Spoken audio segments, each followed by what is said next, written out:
દિલ્હી સરકાર દ્વારા રખડતા કૂતરાઓને લઈને આપવામાં આવેલા આદેશના વિરોધમાં સોસાયટી પ્રિવેન્શન ઓફ ટુ એનિમલના સભ્યોએ જિલ્લા કલેક્ટરને આવેદનપત્ર આપ્યું હતું। વડોદરાની નવી કલેક્ટર કચેરી ખાતે Vadodara society prevention of to એનિમલના સભ્ય તથા પ્રાણી પ્રેમીઓ સ્વેજલ વ્યાસ, શીતલબેન ભાલેરાવ, હિના રાવલ, ચંચલ વશિષ્ઠ સહિત પ્રાણી પ્રેમીઓએ પ્લેકાર્ડ્સ અને પોસ્ટર્સ સાથે જિલ્લા કલેક્ટર અનિલ ધામેલિયાને આવેદનપત્ર આપી રજૂઆત કરી હતી। દિલ્હી સરકાર દ્વારા આપવામાં આવેલા આદેશનો જીવદયા પ્રેમીઓએ વિરોધ પ્રદર્શન કરીને પોતાનો વિરોધ વ્યક્ત કર્યો છે। ભારતની રાજધાની દિલ્હીમાંથી રખડતા કૂતરાઓને દૂર કરવાના સુપ્રીમ કોર્ટના આદેશની સામે દુઃખદ રીતે રાજસ્થાનને પણ નિશાન બનાવવામાં આવ્યું છે। જો આ ચાલુ રહેશે તો દરેક રાજ્યને સમાન ક્રૂરતાનો સામનો કરવો પડશે।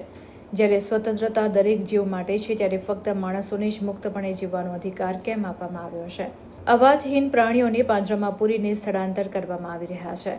પ્રાણીઓને સહઅસ્તિત્વમાં રાખવાને બદલે પાંજરામાં મૂકવા રખડતા કૂતરાઓ હટાવવા માટે સરકારે આદેશ આપ્યા છે। આદેશના વિરોધમાં વડોદરાના પશુપ્રેમીઓ મેદાનમાં ઉતર્યા છે અને આ નિર્ણયને પાછો ખેંચવા માટે પશુપ્રેમીઓની માંગણી સાથે હાથમાં પોસ્ટર્સ રાખી પશુપ્રેમીએ વિરોધ પ્રગટ કર્યો છે। દિલ્હી સરકારના આ નિર્ણયને તગલાકી ગણાવ્યો છે।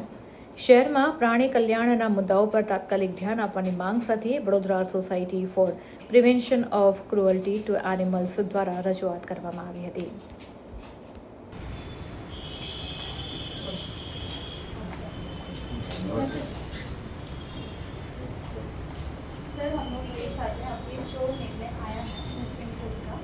બસ અમે અમારી યુનિટી દેખાડવા આવ્યા છે કે અમે અમારું અહીંયા અરજી નાખવા આવ્યા છે કે ભાઈ બધી જે સ્ટેટ્સમાં દિલ્હી પછી જે બધા સિટીઝમાં અને બધે જ્યાં ઉઠાવી રહ્યા છે બધા ડોગ્સને એ ના કરે અને એનું જે પ્રોપર જે સમાધાન છે કે સ્ટેરિલાઇઝ અને પ્રોપર વેક્સિનેશન એ કરે, એનાથી સોલ્યુશન આવી જશે। કેમ કે ગવર્મેન્ટ પાસે કંઈ બીજું સોલ્યુશન નથી, ઉઠાવીને શેલ્ટર્સમાં નાખવાની વાત કરી રહ્યા છે।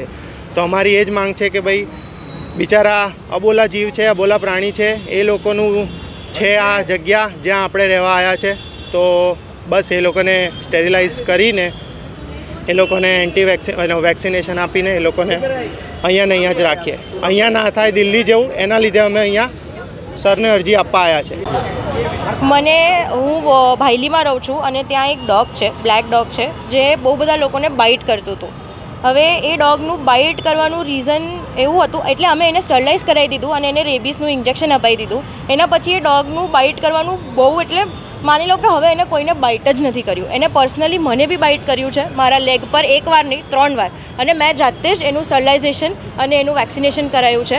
હવે એ ડોગ નથી બાઇટ કરતું અને એનો બાઇટ કરવાનું રીઝન એવું છે કે જ્યારે એ નાનું હતું ત્યારે ભાયલીના થોડા જે લોકો છે એ લોકો એને બહુ પથરા માર્યા છે, એને બહુ દંડા માર્યા છે અને એને ભગાડવામાં આવ્યું છે। એટલે એ ડોગને એ ડર બેસી ગઈ છે અંદર એના ઝેરમાં કે એને લોકો મારશે એટલે એ લોકોને બાઇટ કરે છે। તો એ એક વસ્તુ સમજવા જેવી છે બધાએ કે ડોગ્સને મારવાથી બી ડોગ્સ બાઇટ કરે છે, ખાલી ને ખાલી ડોગ પાગલ નથી કે એમને આવીને બાઇટ કરે। અત્યારે જે આ બધું ચાલી રહ્યું છે દિલ્હીમાં જે ડોગ્સને લઈને, એ અહીંયા ના આવે મારી એની ખાસ વિનંતી છે। અમે કલેક્ટર જે છે એને અમે આવેદનપત્ર આપ્યું છે કે ડોગનું સ્ટેરિલાઇઝેશન કરો અને એને વેક્સિનેશન આપો। એનાથી અગર ડોગ બાઇટ બી થાય છે તો એનાથી થોડા દૂર થશે અને અગર આ લોકોને કોઈ બી સહકાર જોઈએ તો અમારી હેલ્પ લઈ શકે છે। અમે બધા એમના માટે અહીંયા છે, બધા જ ફીડરો। મારું નામ રાણા ધ્વની છે અને મેં ડોગ ફીડિંગ કરાવું છું સંગમ 4 રસ્તા એરિયા પર।